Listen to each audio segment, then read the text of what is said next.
el fútbol chileno profesional en particular ha llegado al estado en el que está actualmente, en términos básicamente luego de las privatizaciones que se produjeron en el año 2007, 2005, 2006. ¿Vale? De alguna manera, para eso tenemos que entender que todo esto tiene que ver con una serie de políticas que abarcan mucho más allá del fútbol, entonces en ese sentido trataremos de entender más o menos los aspectos generales. Vale. Más o menos una introducción que es lo que es Fútbol Rebelde, para los que nos conozcan o no nos conozcan en realidad. El Fútbol Rebelde es una organización de carácter político-social que nace hace alrededor de 6-7 años, más o menos al calor de la misma lucha que se estaba dando al interior de la misma Universidad de Chile. De alguna manera tenemos un origen común, muchos de los fundadores del Fútbol Rebelde eran hinchas de la U, o somos hinchas de la U, ¿ya? Socios particularmente. Pero ¿qué pasa? Que entendíamos que si íbamos a esperar 30 años a que la sociedad anónima dejara de funcionar o decidiera no continuar con su contrato, no íbamos a durar mucho y apostábamos por hacer cambios más profundos que tuvieran que ver con la sociedad en general, de manera de facilitar los procesos que también nos permitían recuperar los clubes deportivos. En este caso, trabajando también un poco más la temática referente a lo que realiza Fútbol Rebelde, tiene que ver con por qué se organiza y lucha Fútbol Rebelde en términos de reivindicar el derecho a la recreación y al deporte. Hoy día el tema del ocio es una cuestión que está bastante subvalorada en términos de derechos sociales. Toda la vida los trabajadores, el pueblo en general, luchó por el derecho a poder practicar actividades que no tengan que ver solamente con trabajarle a otros.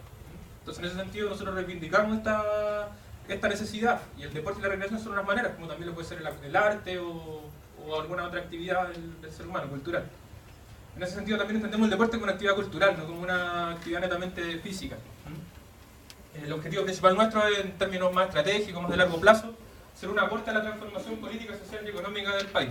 En ese sentido, tratando de colaborar hoy en día con lo que nosotros encontramos que es la principal tarea, que es la reconstitución del tejido social.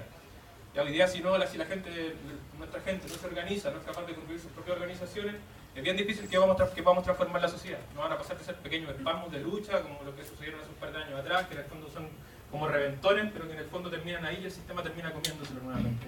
O encauzando las propias demandas en términos de las cosas que el sistema mismo puede dar. ¿Vale?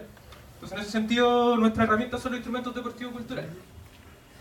Pero para entender un poco esto, es necesario entender qué es lo que es el neoliberalismo. Hoy día las políticas de privatización del fútbol están íntimamente relacionadas con el sistema neoliberal que se fue aplicando en Chile desde el año 73 en adelante, particularmente en el año 80, luego de la Constitución de Pinochet.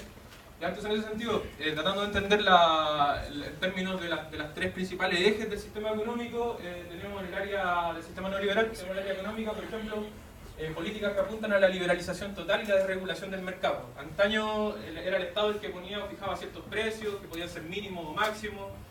Cuando se aplica el sistema neoliberal, eso se rompe completamente y ya depende completamente de los vaivenes del mercado, del capitalismo financiero, los precios que se cobran a las personas.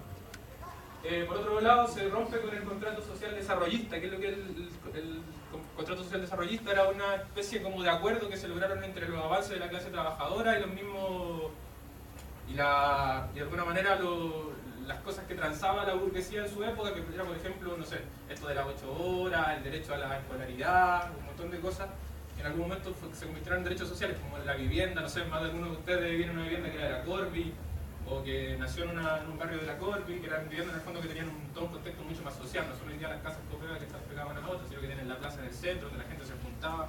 Había un poco esta mirada mucho más social, a pesar de ser capitalista, seguía siendo una mirada mucho más social.